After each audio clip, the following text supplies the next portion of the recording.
தில்லையில் மாதொரு பாகம் நோக்கி மண்ணு சிற்றம்பலத்தில் ஆதியும் முடிவுமில்லா அற்புத தறிக்கூத்தாடுகின்ற நீரார்ந்த செஞ்சடை மேல் நிலவழிந்த நிமலன் தில்லை அம்பலவான பெருமானுடைய வற்றாத திருவருளினாலும் உயிருக்கு துணையாக விளங்கி நாடு நம்மை நன்னெறிப்படுத்தி வருகின்ற இந்த ஞானாசிரிய பெருமக்களாம் குருமுகா சன்னிதானங்களின் குருவருள் பெருங்கருணையினாலும் வெள்ளகோயில் சிவலோகநாதர் திருக்கோவிலில் ஆண்டுதோறும் நடைபெற்று வருகின்ற மதி நிறைந்த மார்கழி திங்கள் திருவெம்பாவை திருவிழாவின் ஒரு பகுதியாக இன்றைய நன்னாளில் பெருமானுக்கு அபிடேகத்தை தொடர்ந்து வழிபாடுகள் நடைபெற்று அழுது அடியடைந்த அன்பர் மணிவாசக பெருமான் திருக்கோவிலை பலமாக வந்து நம்முடைய அன்னையர் பெருமக்கள் எல்லாம் மிக அற்புதமாக திருவெம்பாவை பாடி ஆடி மகிழ்ந்திருக்கக்கூடிய இந்த அழகான தருணத்தில் உங்களிடையே சில கருத்துக்களை பகிர்ந்து கொள்ளலாம் என்கிற வேட்கையோடு உங்கள் முன்னால் நின்று கொண்டிருக்கின்றேன். நம்மை எல்லாம் இந்த திருக்கோவிலில் இருந்து இன்றைக்கு மாற்றப்படுத்தி வருகின்ற சேக்கிழார் சீர் பரவுவார் வழிபாட்டுக்குரிய PK ஐயா அவர்களுடைய நினைவுகளையும் APS ஐயா உள்ளிட்ட சான்றோர்களின் நினைவுகளையும் நெஞ்சகத்திலே சுமந்தவனாக அவர்களின் வழி வழியாக வாழ்ந்து கொண்டிருக்கிற அரசண்ணா அவர்களின் திருக்கூட்டத்திற்கு என் தெண்டலிட்ட வணக்கங்களை தெரிவித்து எல்லையற்ற மகிழ்ச்சி அடைகின்றேன். ஒவ்வொரு ஆண்டும் இந்த திருவெம்பாவை வழிபாட்டில் சிவலோகநாதர் கோவிலில் என்ன தலைப்பில் பேசலாம் என்று சிந்தித்து முடிவெடுக்கக்கூடிய சுதந்திரம் எனக்கு இல்லை. தேதியை உறுதி செய்கிற போதே அரசண்ணா அவர்கள் தலைப்பையும் தந்து விடுவார். கூடுதலாக உமாபதி இந்த தலைப்பை தெரிவு செய்திருக்கிறார் என்று ஒரு கொட்டும் வைப்பார். ஏனென்றால் பள்ளிக்கூடத்திலே படித்துவிட்டு வீட்டுக்கு சென்று மறுநாள் பள்ளிக்கு திரும்புகிற மாணவனுக்கு ஆசிரியர் ஒரு அறிவுரை சொன்னார். இப்பெல்லாம் அந்த வழக்கம் இல்லை. இப்ப குழந்தைகள் பள்ளிக்கு போனா ஆசிரியர்கள் பயிர்ந்து கொள்கிறார். நாங்கள் படித்த காலம் வரை நாங்கள் அஞ்சிக் கொண்டிருந்தோம். இப்ப சூழ்நிலை அப்படி இல்லை. முந்தா நாள் ஒரு விழாவில் பேச போயிருந்தேன். அழகாக ஒரு அன்பர் ஒரு கருத்தை பதிவு செய்தார். குழந்தையை குளிப்பாட்டி சீராட்டி பொட்டிட்டு பேருந்தில் பள்ளிக்கூடத்திற்கு அனுப்புவதற்கு முன்பாக அந்த குழந்தையினுடைய பையை கையிலே அம்மா சுமந்து கொண்டு போகிறார். பேருந்துல ஆயா ஒருவரிருந்து அந்த பையை வாங்குகிறார். பள்ளிக்கூடத்துக்கு போன உடனே அந்த பையை இன்னொருவர் சுமந்து கொண்டு போய் வகுப்பறையிலே வைக்கிறார். மாலையில் வீடு திரும்புகிற போது அந்த பையை இன்னொருவர் எடுத்துக்கொண்டு வந்து வாகனத்தில் கொடுக்கிறார். திரும்பவும் வீட்டுக்கு வருகிற போது அம்மா கையில வாங்கி கொள்ளும். படிக்கிற காலத்தில் புத்தகத்தை சுமப்பதற்கு குழந்தைக்கு வாய்ப்பில்லை. அதன் விளைவாகத்தான் இறுதி காலத்தில் அந்த குழந்தைகள் பெற்றோரை தாங்குவதற்கு தயங்குகிறார். இதெல்லாம் இன்றைக்கு உலகத்தில் இருக்கிற யதார்த்தம். அந்த காலத்தில் அப்படி இல்லை. பள்ளிக்கூடத்திற்கு பிள்ளைகள் செல்ல வேண்டும் என்றால் வீட்டில் அதிகாலையில் எழும்ப வேண்டும். ஏர்லி மார்னிங் 8 o'clock இல்லை. எத்தனை மணிக்கு எழும்ப வேண்டும்? அதிகபட்சம் 5:30 மணிக்கு. கொஞ்சம் செல்ல குழந்தையா இருந்தா 6 மணி வரைக்கும் தூங்கலாம். 5:30 மணிக்கு கட்டாயம் எழும்ப வேண்டும். எழும்பியதற்கு பிறகு தங்கள் வேலைகளை செய்து கொண்டு அந்த பிள்ளைகள் வீட்டிற்கு வேலை செய்ய வேண்டும். உணவு குடியில் இருந்தால் அவர்கள் தோட்டத்து வேலையை செய்ய வேண்டும். வேறு தொழில்களில் இருந்தால் அந்த வேலைகளை எல்லாம் செய்துவிட்டு 7 மணிக்குள்ளாக திரும்ப வீட்டுக்கு வந்து கொஞ்ச நேரம் குளித்து மற்ற வேலைகளை எல்லாம் செய்து 8:30 மணிக்கு வீட்டில் இருந்து பையை தோளில் சுமந்து கொண்டு பள்ளிக்கு போக வேண்டும். அங்கே சென்று வகுப்பிலே பாடங்களை படித்து விட்டு மாலை ஒரு 4 மணி 5 மணிக்கு வீடு திரும்புகிற போது ஆசிரியர் இருக்கையில் உட்கார்ந்திருப்பார். நல்லா தெரிஞ்சுக்க, அந்த காலத்தில் ஆசிரியர் அமர்ந்திருந்தார், பிள்ளைகள் நின்றார். அதனால இன்றைக்கு வாழ்க்கையில் அவர்கள் நின்று கொண்டிருக்கிறார்கள் தலை உயர்ந்து. இப்ப சூழ்நிலை அப்படி இல்லை. பிள்ளைகள் உட்கார்ந்து இருக்கிறார்கள், ஆசிரியர் நின்று கொண்டிருக்கிறார். இது குறிப்பா என்ன சொல்லுகிறது என்றால், ஆசிரியர் எப்போதும் அவர்களுக்கு கட்டுப்பட்டவர் என்பதை குறிப்பாக உணர்த்தக்கூடிய ஒரு செய்தியாக இருக்கிறது. சாயங்காலம் வீடு திரும்புற நேரம், மாலையில வீடு திரும்புற நேரத்துல அந்த பிள்ளை ஆசிரியர் முன்னால் போய் நிற்க வேண்டும். கொஞ்சம் கவனமா கேளு. வீட்டுக்கு திரும்புகிற போது யாரும் அப்படியே பையை தூக்கி தோல்ல போட்டு வீட்டுக்கு வந்துட முடியாது. அந்த காலத்துல ஆசிரியர் முன்னால் அந்த பிள்ளை போய் நிற்க வேண்டும். ஒரு பாட்டு, வழக்கமான பாட்டு கட்டாயம் சொல்ல வேண்டும். பெரியவங்க சொல்லி இருப்பீங்க, அது இப்ப நீங்க மறந்தீங்களோ தெரியாது. அப்ப ஒரு ஏற்பாடு இருந்தது பள்ளியில். மாலையில வீடு திரும்புகிற பிள்ளை ஆசிரியர் முன்னால் போய் நின்று ஒரு சத்திய வாக்கு எடுக்க வேண்டும். அந்தியில் போவோம் நாங்கள், அகத்தினில் விளையாடாமல் சுந்தரி விளக்கு முன்னே சுவடிகளை அவிழ்த்து வைத்து வந்தது வராததெல்லாம் வகையுடன் படித்து கட்டி இந்திரன் கோழியும் கூவ எழுந்துமே இருந்து நாங்கள் கந்தனார் கோழியும் கூவ காலையில் வருவோம் நாங்கள் என்று ஆசிரியருக்கு ஒரு சத்தியம் செய்ய வேண்டும். என்ன செய்தினா, நான் இப்ப வீட்டுக்கு போறேன், போய் விளையாட மாட்டேன்.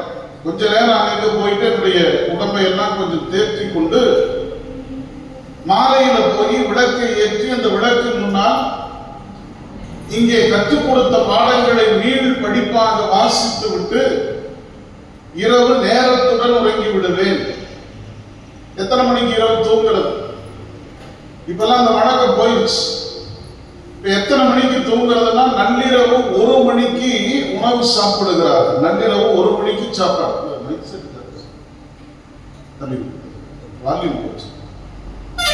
நள்ளிரவு 1 மணிக்கு சாப்பிடுகிறார். இப்ப எல்லாருமே நள்ளிரவு 1 மணிக்கு சாப்பிடுறத ட்ரெண்ட்னு சொல்றாங்க.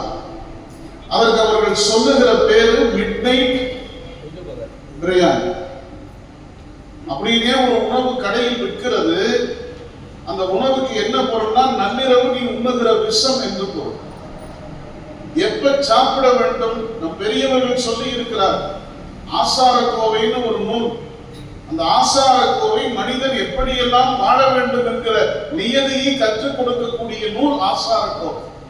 அந்த ஆசார கோவை சொல்லுகிறது, அந்திக்கு முன்னால உணவு உண்ண வேண்டும். சூரியன் மறைவதற்குள்ளாக இரவு உணவை உண்டுவிட வேண்டும். ஆக அதிகம் 6:30 மணிக்கு மேல இரவு சாப்பாடு கூடாது என்று நம்முடைய பெரியவர்கள் சொன்னார்கள். என்ன காரணம்னா, சூரியன் மறைந்ததற்கு பிறகு உள்ளே செலுத்தக்கூடிய உணவுக்கு செரிமானத்துக்கான நேரம் கூட இருக்கு. அப்ப என்ன சொன்னாங்க? இரவு இருட்டுவதற்கு முன்பாக வீட்டுக்கு போக வேண்டும். கிராமத்துல ஒரு வழக்கு சொல் இருக்கும், முகம் தெரிய அகம் சேர் என்று சொல்வார். முகம் தெரியுது, நான் வருகிறேன் என்றால் யாரு வர்றாங்கன்னு தெரிகிற நேரத்துக்குள்ள வீட்டுக்கு போய் செல்லும். இப்ப அதெல்லாம் இல்லை, கேட்டா கால மாற்றம் என்று சொல்லுகிறார்கள். எனக்கு அதில் உடன்பாடு இல்லை. ஏன்னா கால மாற்றம்னா நாம் எதிலெல்லாம் சமரசம் செய்து கொள்ளுகிறோம் என்றால், நமக்கு எது வாய்ப்போ அதுல சமரசம் பண்ணிக்கிறோம். கையில தானே சாப்பிடுறோம், வாய்ப்புல தானே உணவு போடுறோம், வயிறு தானே செரிக்கிறது, இந்த உடம்பு தானே வளருகிறது. இதுல கால மாற்றத்துக்கு இடம் உண்டா? இல்லை. ஆனா நாம் என்ன செய்கிறோம்? நம்முடைய ஆசைக்கு தகுந்தவாறு, இன்னும் சொல்லுகிறேன், நம்முடைய குறையற்ற ஆசைகளுக்கு தகுந்தவாறு இந்த உடம்பை நாம் மாற்றிக் கொண்டிருக்கிறோம்.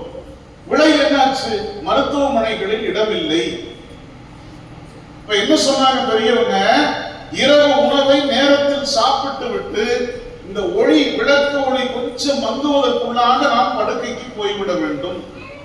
எங்க ஊர்ல எல்லாம் இப்பவும் சொல்லுவாங்க, 10 மணிக்கு யாராவது வீட்டுக்கு போனா சொல்லுவாங்க, நான் 2 தூக்கம் தூங்கிட்டேன்னு சொல்லுவாங்க. தெரியும், 2 தூக்கம். 2 தூக்கம்னா வேற ஒண்ணும் இல்லைங்க. 8 மணிக்கு படுத்தா 10 மணிக்குள்ள 2 மணி நேரம், 1 மணி நேரத்துக்கு 1 தூக்கம்னா 10 மணிக்குள்ள 2 தூக்கம் நான் தூங்கி இருந்துச்சுன்னு சொல்லுவாங்க பெரியவங்க. ஆனா நாம படுக்கைக்கு போவதற்கே மணி 1, 2. ஏன்னா நமக்கு இரவு நேரம் என்பது அமைதியா இருக்கிற சூழ்நிலையினால எல்லாம் பொழுதுபோக்குக்காக கழித்துக் கொண்டிருக்கிறோம். அப்ப நம்ம பெரியவர்கள் என்ன சொன்னார்கள்? நேரத்தில் உறங்க வேண்டும். அப்போ அந்தியில் போவோம் நாங்கள் அகத்தியில் விளையாடாமல் சுந்தரி விளக்கு முன்னே சுவடிகளை அவிழ்த்து வைத்து வந்தது வராததெல்லாம் வகையுடன் படித்து கட்டி வச்சுட்டு படுக்க போயிடும். அப்புறம் எத்தனை மணிக்கு எழும்புவோம்? சுந்தரி விளக்கு முன்னே சுவடிகளை அவிழ்த்து வைத்து வந்தது வராததெல்லாம் வகையுடன் படித்து கட்டி இந்திரன் கோழியும் பூவை எழுந்துமே இருந்து நாங்கள். இந்திரன் கோழி எத்தனை மணிக்கு கூறும்னா 4:30 மணிக்கு கூறும். இந்த பிரம்ம முகூர்த்தம் தொடங்குற நேரத்தில் இந்திரனுடைய கோழி கூவும். அதான் நம்முடைய பெருமக்கள் பாடினார்கள், கூவின கோழி பாட்டு வருது இல்லைங்களா திருவாசகத்துல, கூவின கோழி. அந்த கோழி கூவுற நேரம் 4:30 மணி காலையில. இப்ப இருக்கிற கோழி எப்ப கூவுதுன்னா எப்ப வேணாலும் கூவும். இப்ப இருக்கிற கோழி கூவுறத வச்சு பார்த்தா நம்ம கெடியாரமே தோத்து போயிடும். இருக்கிற கோழி கூவுறது கூவுதல் அல்ல. அப்ப இயற்கை நம்மோடு இணைந்திருந்தது, நாம் இயற்கையோடு இணைந்திருந்தோம். இப்ப அந்த காட்சி எல்லாம் போயிடுச்சு. இப்ப இந்த காட்சி எல்லாம் போன காரணத்தினால நேரம் மாறி விடுகிறது. எழும்புவதற்கு 8 மணி ஆகுது காலையில. நீங்கள் 8 மணிக்கு எழும்புவீர்களானால் நம்புங்கள், உங்கள் புத்தியை நீங்கள் பழக்க செய்கிறீர்கள். சூரியன் தோன்றுவதற்கு முன்பாக நாம் எழுப்பிவிட வேண்டும். அந்த இந்திரன் கோழி கூவுகிற நேரத்தில் நான் எழுந்து பின் பணிகளை செய்துவிட்டு கந்தன் கோழி என்று சொல்லக்கூடிய கோழி ஒரு 8-8:30 மணிக்கு கூவும். நான் பள்ளிக்கு வந்து விடுவேன் என்று அந்த பிள்ளைகள் சத்திய பிரமாணம் எடுத்து விட்டு வீட்டுக்கு போனார்கள். அதனால் தான் நம் பெருமக்கள் ஒரு ஆரோக்கியமான சமுதாயமாக அன்றைக்கு வாழ்ந்தார். அதெல்லாம் போச்சு. இப்ப எப்படி இருக்கிறதுன்னா கலாச்சாரத்தினுடைய பண்பாட்டினுடைய பழக்க வழக்கங்களுடைய ஒரு அருவருக்கத்தக்க சூழலை நாம் கண்டு கொண்டிருக்கிறோம். இந்த காலத்துல கொடுமையான ஒரு காலம். இந்த கொடுமையான காலத்தில் நாம் நம்மை எப்படி பாதுகாத்துக் கொள்ள வேண்டும்? நம்புங்கள், உலகத்திற்கு வேறு இன்னும் கிளைகள் இல்லை இல்லையா? உலகத்துக்கு வேற எங்கேயாவது கிளை இருக்குதுங்களா? பிரான்ச் ஏதாவது இருக்குதா? எர்த்துக்கு பிரான்ச் ஏதாவது இருக்குதா? இல்லை. நம்முடைய அனுபவங்கள் சொல்லுகிறது பல புவனங்கள் இருக்கிறது என்று சொல்கிறார்கள். ஆனா இன்னொரு உலகத்துக்கு போறதுக்கான வாகனத்தை நாம் இன்னும் கண்டுபிடிக்க இல்லை. அதனால நாம் சொல்லுகிறோம், உலகத்திற்கு வேற எங்கும் கிளைகள் இல்லை. இந்த உலகத்தில் தான் நாம் வாழ்ந்தாக வேண்டும்.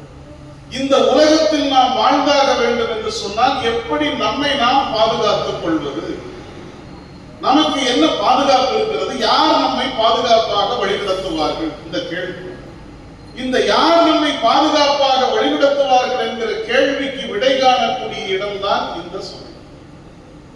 அதனாலதான் இந்த தலைப்பை ஒவ்வொரு ஆண்டும் அண்ணா அவர்கள் மிக அழகாக தெரிவு செய்து சிந்தித்து எல்லோருக்கும் வாழ்க்கைக்கு தேவையான ஒரு தலைப்பை இந்த அவைக்கு தருகிறார். நான் சிந்திச்சு பார்ப்பேன். இன்னைக்கு ஒரு அழகான தலைப்பு, யாமார்க்கும் குடியெல்லோம். இந்த தலைப்பு அண்ணா அவர்கள் உமாபதி தெரிவு செய்ததாக சொன்ன போது எனக்கு ஒரு வியப்பு. எதற்காக அண்ணா அவர்கள் இந்த தலைப்பை எனக்கு கொடுத்திருக்கிறார்கள்? இப்போ நாம இந்த உலகத்தில் தான் வாழ வேண்டும், வேற எங்கேயும் போய் வாழ்ந்துட முடியாது. இந்த ஊர் பிடிக்கலைன்னா நீ எங்க போக முடியும்? கோயம்புத்தூர் போலாம், திருப்பூர் போலாம், கரூர் போலாம், அங்கேயும் பிடிக்கல. டெல்லிக்கு போலாம், மும்பைக்கு போலாம், அங்கேயும் பிடிக்கல. அமெரிக்காவுக்கு போலாம், ஆஸ்திரேலியாவுக்கு போலாம். அதை தாண்டி இன்னொரு கண்டத்துல போய் வாழக்கூடிய விஞ்ஞானம் இன்னும் வளர்ந்து விடவில்லை. அப்ப இங்கேதான் வாழ வேண்டும் என்றால் நாம் எப்படி மகிழ்ச்சியாக வாழ்வது? முதல் கேள்வி. நாம எப்படி வாழ்வது என்பது முதல் கேள்வி. எப்படி வாழ்வது என்பதற்கு ஒரு அடிப்படை வேண்டும். இப்ப காலையில நான் எழும்புறேன், காலையில நான் படுக்கையிலிருந்து எழும்புறேன். எழும்புகிற போதே நமக்கு மனதுக்கு ஒவ்வாத செய்திகள் நம்மை வந்து தாக்கும் என்று சொன்னால் நாம் என்ன செய்வோம்? இந்த நாள் வீணான நாள் என்று சொல்லுவோம் இல்லைங்களா?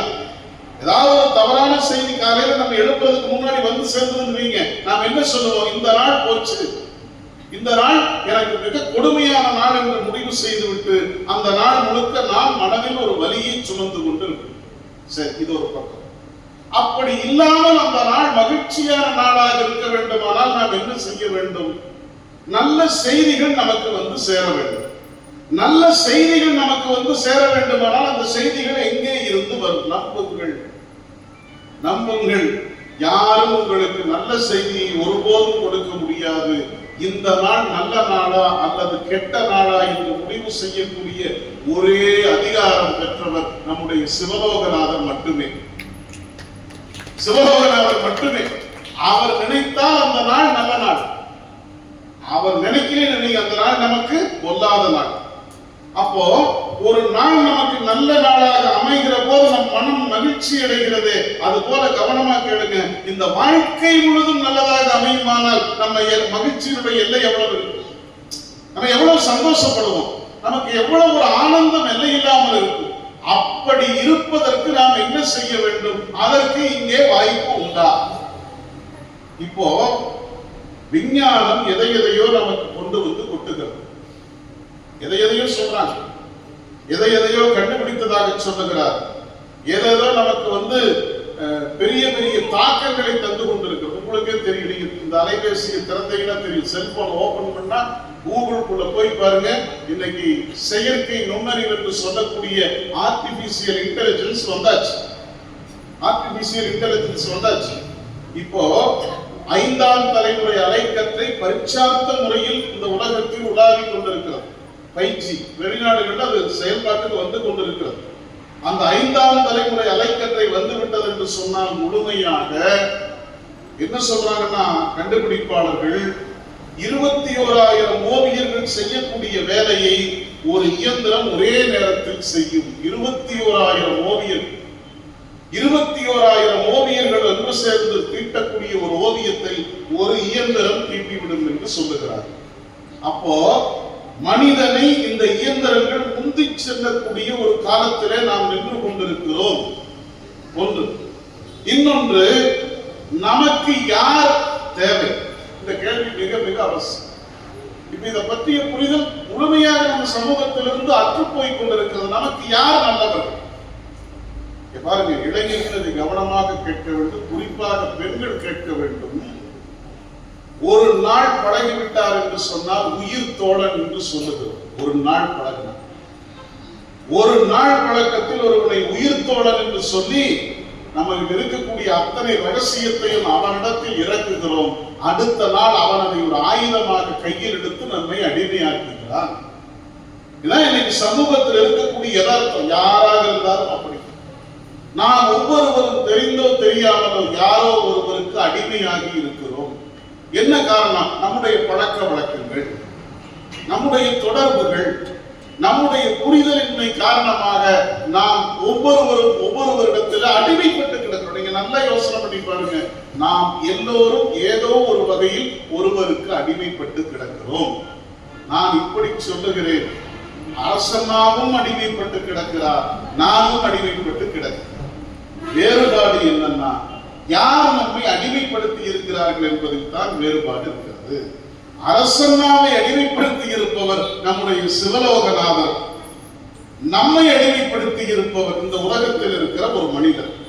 இப்போ சிவலோகநாதர் நம்மை அடிமைப்படுத்தி விட்டார் என்று சொன்னால் நமக்கு என்ன வரும்னா, மகிழ்ச்சியும் வாழ்க்கையில் தெளிவும் கிடைக்கும். இன்னொருவருக்கு நாம் அடிமையாகிவிட்டோம் என்று சொன்னால் அவரிடத்தில் வாழ்க்கை முழுதும் நாம் துன்பத்தை தான் அனுபவிக்க வேண்டும். நான் 2 செய்தி சொல்லியிருக்கேன். ஒன்று, இயந்திரங்கள் நம்மை ஆட்சி செய்து கொண்டிருக்கிறது. இன்னொன்று, இந்த சமூகம் நம்மை தவறாக ஆட்கொண்டிருக்கிறது. அடுத்தது, இந்த உடல் எப்படிப்பட்ட உடல், இந்த உடல் எப்படிப்பட்ட சூழலில் இருக்கிறது? நல்ல கவனமா கேளுங்க. இந்த உடல் இருக்கிறதே, இது ஒரு அற்புதமான படைப்பு. இந்த உடல் இருக்கிறது, இந்த சரீரம் இருக்கிறது, இது இறைவனுடைய பரிசு. நான் முதல்ல சொன்ன, நள்ளிரவு 1 மணிக்கு நாம் சாப்பிடுகிறோம். அந்த சாப்பாடு வயிற்றுக்குள் சென்ற போது செரிமானம் ஆவதற்கு நீண்ட நேரம் பிடிக்கிறது. அது என்ன ஆகுது? உடலுக்கு தேவையற்ற துன்பத்தை கொடுத்து நோயை கொண்டு வந்து சேர்க்கிறது. ஒன்று. இன்னொன்று, இந்த சமூகம் எப்படி இருக்கிறதுன்னா சுற்றுப்புற சூழல் முற்ற முழுக்க கெட்டு போய் இன்றைக்கு நாம் வாழ்வதற்கு ஒரு பெரும் கேடாக இருக்கு. இப்ப பாருங்க, நான் 3 செய்தி சொல்லிட்டு, இயந்திரங்கள் நம்மை ஆட்சி செய்கிறது, சமூகம் நம்மை அடிமைப்படுத்துகிறது, சுற்றுப்புற சூழலை நாம் கெடுத்து விட்ட காரணத்தினால் இந்த உலகம் நாம் வாழ்வதற்கு தகுதியற்ற ஒரு இடமாக மாறிக்கொண்டிருக்கிறது. இப்படியே இந்த உலகத்தில் இருக்கக்கூடிய சூழலை விளக்கி நாம் போய்கொண்டிருந்தால் இன்னைக்கு இரவு நம்ம யாரும் தூங்க முடியாது. அவ்வளவு துன்பம் நமக்கு முன்னால் நின்று கொண்டிருக்கிறது. சரி, இதுக்கு தீர்வு என்ன? இதுக்கு என்ன வழி இருக்கிறது? இதிலிருந்து நாம் எப்படி தப்பிக்க போகிறோம்? தப்பிப்பதால் நமக்கு என்ன கிடைக்க போகிறது? நமக்குள்ளே என்ன எதிர்பார்ப்புகள் இருக்கிறது? இந்த கேள்விகளை எல்லாம் கையில் எடுத்துக்கொண்டு நம்முடைய மாணிக்கவாசக பெருமான் திருவாசகத்தில் அற்புதமான ஒரு பாட்டை சொல்லுகிறார். ஏ மனிதனே, நான் யார் தெரியுமா? மாணிக்கவாசகர் கேட்கிறார். மாணிக்கவாசகர் கேட்கிறார்னா அவர் கேட்கல, நம் சார்பில் பேசு. மாணிக்கவாசகர் யார்? நால்வர் பெருமக்கள் யார்? நம் சார்பாக இறைவனிடத்தில் பேசியவர். ஞானசம்பந்தர் பாடிய ஒரு பதிகத்தை பாராயணம் செய்தால் நமக்கு நன்மை நடக்கிறது என்றால் என்ன பொருள்? ஞானசம்பந்தர் நம் சார்பாக இறைவனுக்கு விண்ணப்பம் வைக்கிறார். வாசி தீரவே காசு நல்குது. சாமியிட்ட காசு கேட்கிறார் ஞானசம்பந்தர். நன்றாக தெரிந்து கொள்ளுங்கள், ஞானசம்பந்தருக்கு காசு தேவையில்லை. ஞானசம்பந்தருக்கு இறைவனே பாலூட்டி வளர்த்த ஞான குழந்தைக்கு காசு கேட்கவா வைத்திருப்பார் ஞானசம்பந்தர்? இல்லை. பின்னாளில் நாம் வரப்போகிறோம், நமக்கு காசு தேவைப்படும். அப்படி காசு தேவைப்படுகிற போது நாம் எதை இறைவனிடத்தில் வேண்டினால் இறைவன் முறையான காசை கொடுப்பாரோ அந்த காசை கேட்பதற்கான ஒரு வாய்ப்பாக ஞானசம்பந்தர் அந்த பதிகத்தை பாடினார். நாவுக்கரசு பெருமான் பாடினார். சுந்தரர், நம்முடைய அருளாளர்கள் எல்லாரும் பாடினார். அவங்களுக்காக பாடல, இந்த இனத்திற்காக, இந்த சமூகத்திற்காக, இந்த உலகத்துக்காக அவர்கள் அந்த பதிகங்களை பாடினார்கள். அந்த பதிகங்கள் சொல்லக்கூடிய செய்தி என்ன? அந்த திருமுறைகள் நமக்கு கொண்டு வந்து சேர்க்கக்கூடிய பொருள் என்னன்னா, எல்லாருக்கும் காசு வேணும், எல்லாருக்கும் பணம் வேணும், எல்லாருக்கும் தங்கம் வேணும். தங்கம் வேணும்னு இப்ப கேட்கறக்கே அச்சமா இருக்கு. ஒரு ஒரு ஒரு பவுன் எவ்வளவு இன்னைக்கு? எவ்வளவு? இல்லை, 3500 குறைஞ்சிச்சு. நான் எவ்வளவு சரியா இருக்கிறேன்னு 1 லட்சத்தை தாண்டிடுச்சு ஒரு பவுன், இல்லைங்களா? ஒரு பவுன் வேணும்னா 1 லட்சம் தேவை. இப்போ பணம் யாருக்கு வேண்டியதில்லை? எல்லாருக்கும் வேணும். அந்த பணம் எப்படிப்பட்டதாக இருக்கிறது? நாம் பயன்படுத்துவதை பொறுத்து இருக்கிறது.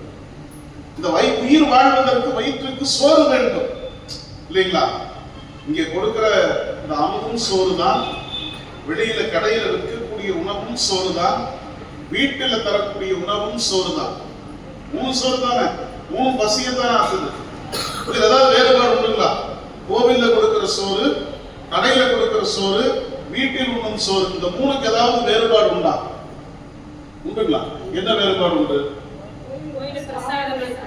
சரி, ரெண்டுங்க. தேவையானதை வாங்கி சாப்பிடுங்க.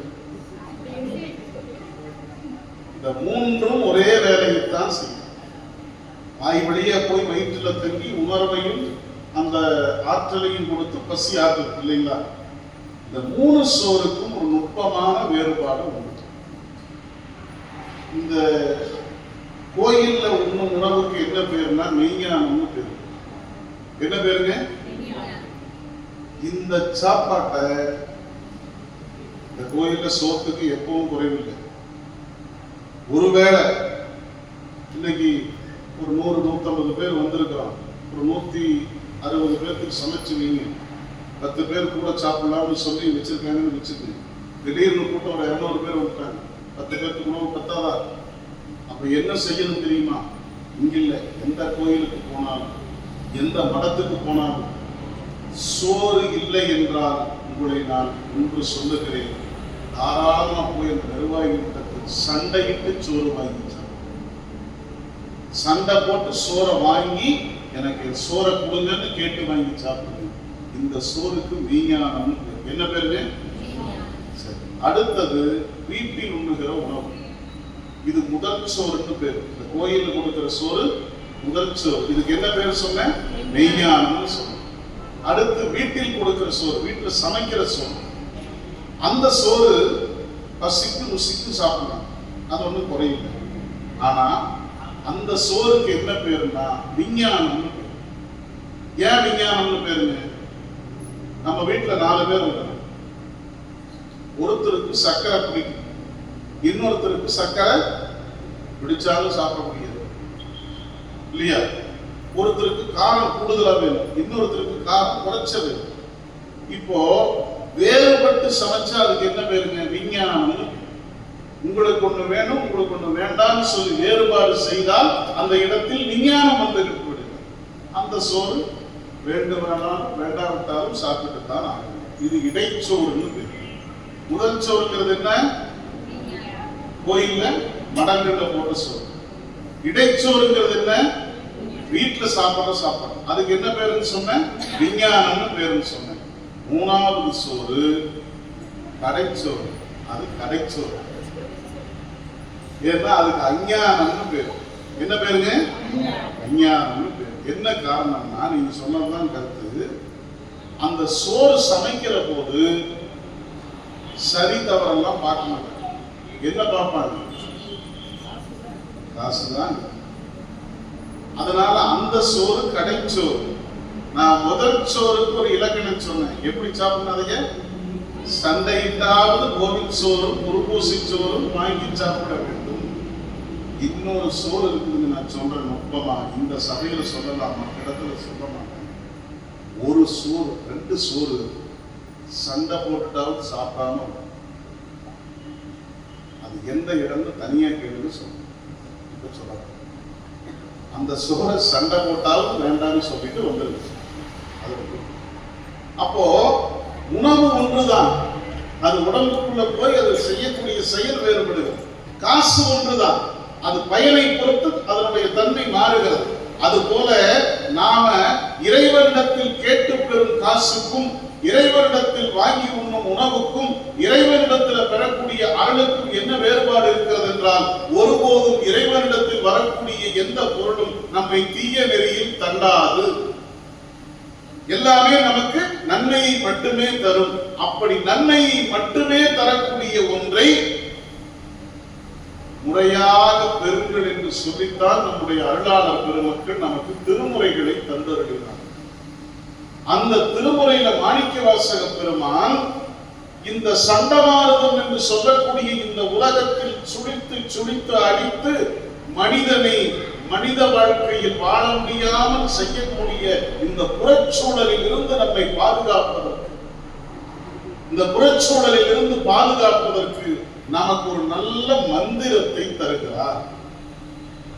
அந்த மந்திரத்தை சொல்லி, அந்த வழியை சொல்லி நாம் எப்படி பாதுகாப்பாக வாழ வேண்டும் என்று மாணிக்கவாசகர் சொன்ன நூலுக்கு பெயர்தான் என்ன பேரு? திருவாசகம். அவர் முதல்ல ராமாயணத்துல ஒரு சொல்லி சொல்லுவாங்க. ஆஞ்சநேய சாமி சொல்லின் செல்வது. ஆஞ்சநேயருக்கு என்ன பேருங்க? சொல்லின் செல்வது. என்ன காரணம்னா, நம்பர் சொல்லுவார், ஆஞ்சநேயர் பேசுகிற ஒவ்வொரு சொல்லுக்கும் பொருள் இருக்கும் என்று சொன்னார். மாணிக்கவாசகர் சொன்ன ஒவ்வொன்றும் மாணிக்கம். அதனாலதான் அவர் பேரே மாணிக்கவாசகர். அவர் சொன்ன சொல்லுக்கு பொருள் இருக்கும். இவருடைய சொல்லே மாணிக்கம். பாருங்க, நமக்கு உபதேசம் செய்ய வேண்டும் என்று மாணிக்கவாசகர் விரும்புகிறார். நமக்கு குருநாதரிடத்தில் உபதேசம் பெறுகிறவர்களுக்கு தெரியும், குருநாதர் என்ன செய்வார்னா, நமக்கு எடுத்த உடனே அவருடைய கண்ணாலோ கையாலோ தொட்டு பார்த்து நம்முடைய வினைகளை ஒடுங்க செய்து நமக்கு ஒரு மந்திரத்தை உபதேசம் செய்வார். அந்த மந்திரம் யாருடைய பேரா இருக்கும்? பெருமானுடைய பேரா இருக்கும். மாணிக்கவாசகர் உபதேசம் செய்ய விரும்புகிறார். ஏன்னா அவர் உபதேசம் வாங்கின இடம் யார்கிட்ட வாங்கினார்? டைரக்டா அங்கேயே வாங்கிட்டார். நேரடியாக அங்கேயே வாங்கிட்டார். அவருக்கு யாரும் இடையில குறுக்கியே இல்லை. மாணிக்கவாசகர் நேரடியாக உபதேசம் வாங்கினது சாமி கிட்ட. அவர் வாங்கிட்டு அவர்னால அதை வச்சிருக்க முடியல. அவர் என்ன செய்தார் தெரியுமா? மாணிக்க வாசகர், இதை நான் உள்ளே வைத்திருந்தால் எனக்கு மனம் கொள்ளாது என்று நினைத்தவர் இதை எல்லோருக்கும் சொல்ல வேண்டும் என்று விரும்பினார். சொல்ல வேண்டும் என்று விரும்பிய மாணிக்க வாசகர் எடுத்த உடனே சாமியை பத்தி சொல்லல, நம்மை பத்தி சொல்லல, உலகத்தை பத்தி சொல்லல, அதை இதை எதையும் சொல்லல, நேரடியாக நமக்கு உபதேசம் செய்தார். திருவாசகத்தினுடைய முதல் பகுதி, சிவபுராணத்தினுடைய முதல் வரி நமச்சிவாய வாழ்கிறதுல முதல் சொல்லு நமச்சிவாய். அஞ்செழுத்து சொல்லிட்டாரா? இதையெல்லாம் சொல்லிட்டு திருவாசகம் முழுக்க 51 பகுதியை பாடிட்டு அடுத்து என்ன செய்தாருங்க? திருக்கோவையார பாடலாம். திருக்கோவையார ஒவ்வொரு பாட்டா சொல்லிட்டு கடைசி பாட்டை என்ன முடிச்சாரு? என்ன முடிச்சாருங்க? ஊதியமே முடிச்சாரு. இப்ப திருவாசகத்துல எல்லாம் விட்டுருங்க, எனக்கு எதுவுமே தெரியாது. முதல் சொல்லும் கடைசி சொல்லும் நமச்சிவாயவே ஊதியம். உபதேசம் முடிஞ்சுதா? இப்ப மாணிக்க வாசகர் நமக்கு உபதேசம் செய்து இறைவனுடைய அருளை நமக்கு சொன்னார். அப்படி இறைவனுடைய அருளை சொல்லிக் கொண்டே வந்தவர் ஒரு பாதுகாப்பு கேட்லாக நமக்கு கொடுக்கிறார். பாதுகாப்பு விரிந்த ஒரு செய்தியை நமக்கு சொல்லுகிறார். என்ன சொல்ல வர்றாருன்னா, திருச்சதகத்துல அண்ணா சொன்னது போல இந்த பாட்டில் தேவர்க்கோ அறியாத தேவதேவன். நம்ம சிவபெருமான் யாரு? தேவர்களுடைய தலைவரான இந்திரன் தெரிந்து கொள்ள முடியாதவன் நம்முடைய சிவபெருமான் இல்லைங்களா? அடியும் முடியும் காணாமல் நான்முகனும் திருமாலும் இன்றைக்கும் தேடிக்கொண்டிருக்கிறார்களே, அப்படி தேவர்களின் தலைவனான இந்திரனே தெரியாத ஒருவன் சிவபெருமான். அந்த சாமி நமக்கு எப்படிங்க காட்சி தருவார்? இந்திராதி தேவர்களுக்கே தெரியாத சிவபெருமான் நமக்கு இருக்குங்க. இந்த சிவபெருமான் தேவர்களுக்கே காட்சி கொடுக்கலன்னா சிவலோகநாதர் முற்பாலையில் இருந்து நமக்கு காட்சி கொடுக்க போகிறாரா? இதை எப்படிங்க நம்புறது? இறக்கிறார். அந்த செய்தியை கீழே இறக்கி கொண்டு வருக. தேவருக்கோ அறியாத தேவதேவன் இவன். அடுத்து இந்த உலகம் முழுவதையும் படைத்து காத்து மறைக்கக்கூடிய மூவர் யாராரு? படைப்பது யாரு? நான்முகன். காப்பது யாரு? திருமால். ஒடுக்குவது யாரு? உருத்திரன். இந்த 3 பேருக்கும் மேலானவன் அடுத்த நிலை கொண்டு போயிட்டார். இந்திரனுக்கு தெரியாது, இந்த 3 பேருக்கும் மேலே நிற்கிறான். அடுத்து சொல்லுகிறார். இப்ப அங்கிருந்து இங்க ஊருக்கு வந்தாச்சு. எங்கிருந்து? கோயம்புத்தூர்ல இருந்து புறப்பட்டாச்சு. இந்திரனுக்கு தெரியாது, சரி விடுங்க. காங்கேயத்துக்கு வந்தாச்சு. மூவருக்கும் தெரியாது, சரி விடுங்க. நம்ம ஊருக்கே வந்துட்டார். இங்க யார் இருக்கிறா? நம்ம அம்மா இருக்கிறா. யாரு? அம்மை. அம்மைக்கு சாமி எங்க இருக்காருங்க? அம்மையை ஒரு பகுதியாக வைத்திருக்கிறான் பெருமான். தன்னுடைய உடலில் ஒரு கூறாக வைத்திருக்கிறான் பெருமான். அப்போ தாயின் சிறந்த தயாரான தத்துவன் நம்ம சாமி. அந்த தாய் எப்படி நமக்கு அன்பை கொட்டுவாளோ அது போல நம்முடைய பெருமான் என்ன செய்கிறான்? நமக்கு அருளை கொட்டுகிறான். இந்த இடத்துல சாமி அம்மாவை என்னால வேறுபடுத்தி பார்க்க முடியல. இந்த திருக்கோயில் இங்க அமைத்த போது அப்ப ஐயா இருந்தாங்க. ஐயா சாமிக்கு இங்க கருவறை வச்சுட்டுமே அம்மை எங்க? ஐயா சொல்றாங்க, சாமியையும் அம்மனையும் வேறுபடுத்தி பார்ப்பது அல்ல நம் மரபு. எங்கே இறைவன் இருக்கிறாரோ அங்கே அம்மை இறைவனோடு இரண்டரை கலந்து நிற்கிறாள். இங்க நம்முடைய சிவலோகநாதர் திருக்கோயில்ல அம்மையும் இறைவனோடு இரண்டாக கலந்து நீங்க சாமியை கூப்பிட்டா 2 பேருடைய அருளையும் நாம் பெறலாம். அதனாலதான் இப்ப என்ன நடக்குதுன்னா, எல்லா திருக்கோயில்களிலும் பெரும்பான்மையாக எல்லா திருக்கோவில்களிலும் ஆண்கள் வழிபாடு செய்கிறார்கள். இந்த திருக்கோயில்ல அம்மை சாமியோடு இருக்கிற காரணத்தினால் ஆண்களோடு பெண்களும் வழிபாடு செய்கிறார். அந்த அம்மாவை தன் கூறாக வைத்திருக்கக்கூடிய பெருமான் இங்க பாருங்க, இந்திரனுக்கு தெரியாது, மூவருக்கும் மேலானவன், அம்மையை தன்னுள் ஒடுக்கி இருப்பவன். அப்படிப்பட்ட இறைவன் நமக்கு என்ன செய்ய போறான்னு தானே நாம விலகி நிற்கிறோம். கவலைப்படாதீங்க. நாம பற்றி கொள்ளத்தக்க வகையில் தன்னுடைய தொண்டர்களை இந்த உலகத்திலே உலாவ வைத்திருக்கிறார்.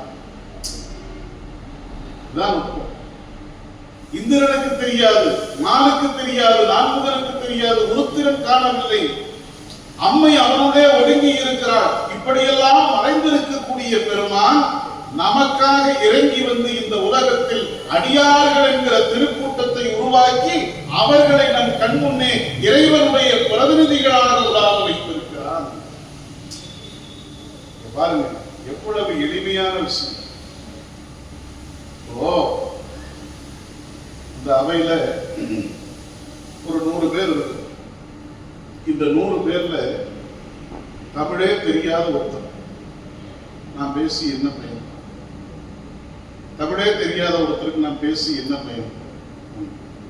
காலே இல்லாத ஒருத்தருக்கு நான் பேசி என்ன பயன்? புத்தியே இல்லாத ஒருவருக்கு நான் பேசி என்ன பயன்? இல்லைங்களா? அப்ப நான் பேச வேண்டும் என்றால் யாராக இருக்க வேண்டும்? அவருக்கு என் மொழி புரிந்திருக்க வேண்டும், என் சொல் புரிந்திருக்க வேண்டும், நான் சொல்வதை அவருக்கு கேட்க வேண்டும். இந்த 3 இருந்தா தான் அவர்களுக்கு என் பேச்சு போச்சு. இப்ப இந்திரன் எடுத்து திருமால், நான்முகன், மற்ற எல்லாரும் எடுத்துட்டு அவங்க எல்லாம் இந்த உலகத்துல உலாவிட்டு இருந்தாங்கன்னு வைங்க, நம்மால சாமியை புரிஞ்சுக்க முடியாது. இந்திரன் இந்த உலகத்தில் உலாவி கொண்டிருப்பானால் அவன் மகிழ்ச்சியாகத்தான் இருப்பான். இந்திரன் மகிழ்ச்சியாக இருக்கான். அவன் இறைவனுடைய அருளை பெற்ற இறைவனுடைய அருளை பெற்ற இந்திரன் அந்த உலகத்தில் மகிழ்ச்சியாக உலாவி கொண்டிருப்பானால் அந்த இந்திரனை பார்த்து நான் மகிழ்ச்சி அடைய முடியாது. ஏனென்றால் அவன் வேறு இல்லைங்களா?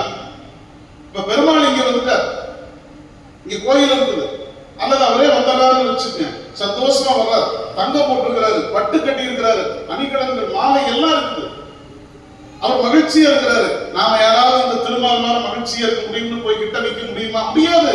அவர் வேற, நாம வேற. இப்படியாக நீங்கள் எல்லோரையும் பார்த்து கொண்டே வந்தால் அவர்கள் வேறு, நான் வேறு. இறைவன் என்ன செய்கிறான்? இந்த உலகத்தில் மனிதனுக்கு மகிழ்ச்சியை காட்ட வேண்டும் என்றால் இறைவன் முடிவு செய்தான். ஒருபோதும் தேவர்களோ மற்ற யாவருமோ அந்த மகிழ்ச்சியை கொண்டு போய் உலகத்தில் கொட்டிவிட முடியாது. மகிழ்ச்சி உலகத்தில் இருக்கிற மனிதனுக்கு காட்ட வேண்டும் என்றால் அவனை போன்ற இன்னொரு மனிதன் தான் காட்ட முடியும் என்று சொல்லி அவனுக்கு ஒரு சிறப்பு தகுதியை கொடுத்தான். நாம் எல்லாம் மனிதர்கள், யாரெல்லாம் திருநீரும் கண்டிகையும் 5 எழுத்தும் பொருளாக கொண்டு இந்த உலகத்தில் பெருமானை மூல உணவுதல் பொருளாக நினைத்து வரித்து வழிபடுகிறார்களோ அவர்களுக்கெல்லாம் ஒரு தகுதி வந்தது. அவர்கள் எல்லாம் தொண்டர்கள், அடியார்கள், அன்பர்கள். அந்த தொண்டர்கள், அடியார்கள், அன்பர்கள் என்று சொல்லக்கூடிய அந்த திருக்கூட்டம் இருக்கிறது.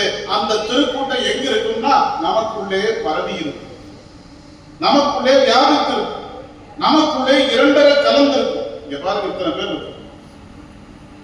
முந்தா நாள் ஒரு செய்தி, திருப்பூர்ல ஒரு பெரிய திருமண மண்டபத்துல கண்காட்சி, உங்களுக்கு எல்லாம் கூட செய்தி வந்திருக்கு.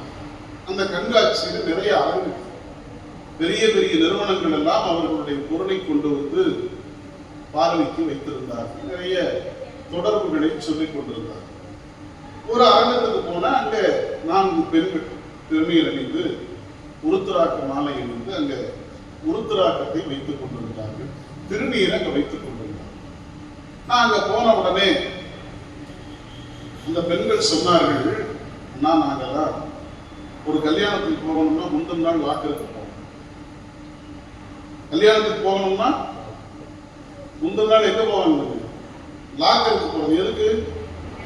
நகையில எடுத்து போறோம்.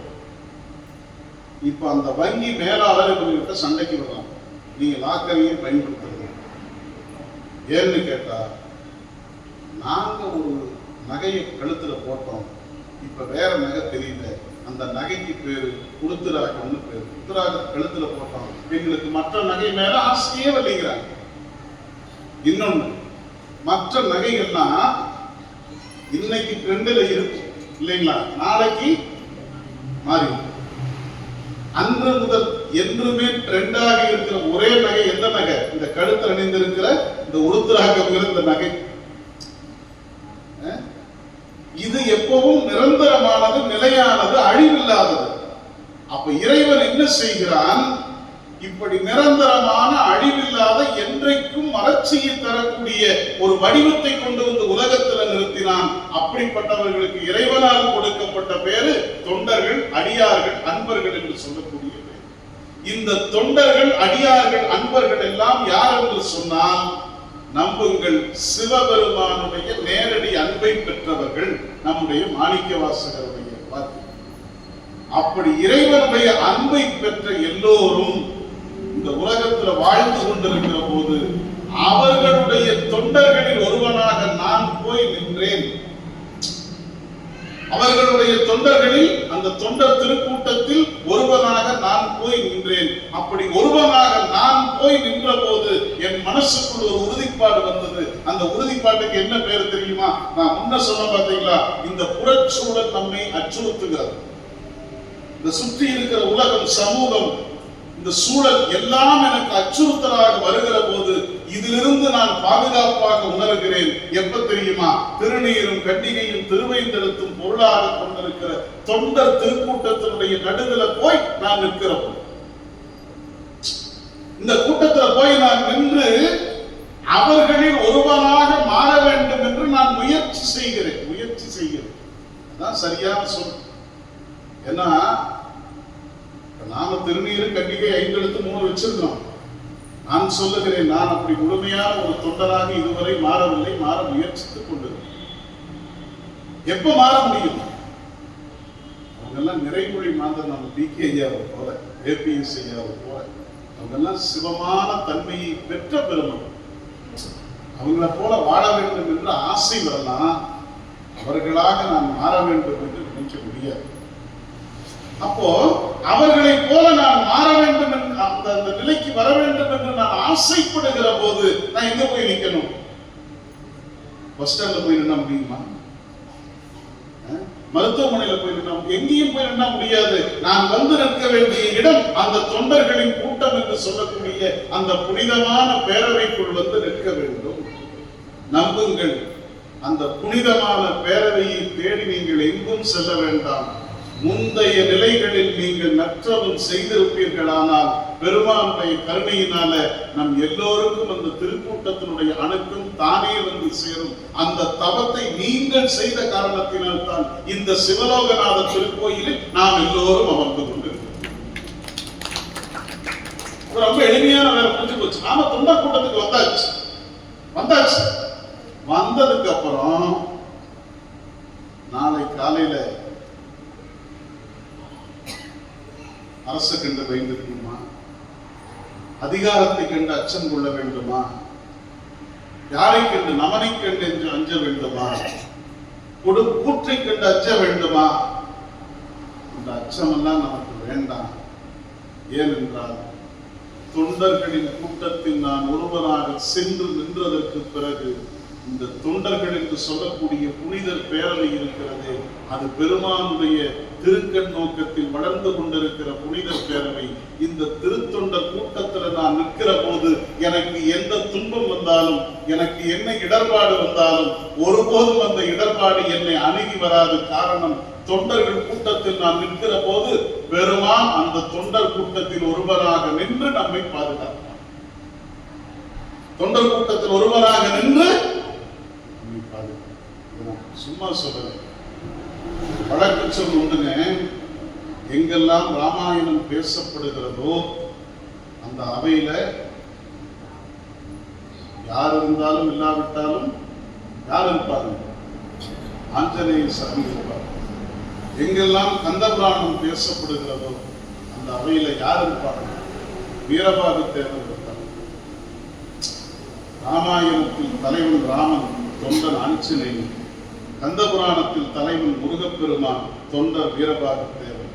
எங்கெல்லாம் பெரிய புராணம் பேசப்படுகிறதோ, எங்கெல்லாம் திருமுறை பேசப்படுகிறதோ, அன்பு பெருமக்களே, நம் பெரியவர்கள் சொல்லி இருக்கிறார்கள், அப்படி பேசப்படுகிற திருத்தொண்டர் கூட்டத்தில் சிவபெருமான் அவரே ஒருவராக வந்து அமர்ந்திருப்பார். அதான் மற்றவர்களுக்கு நம்ம சாமிக்கு வேறுபாடு.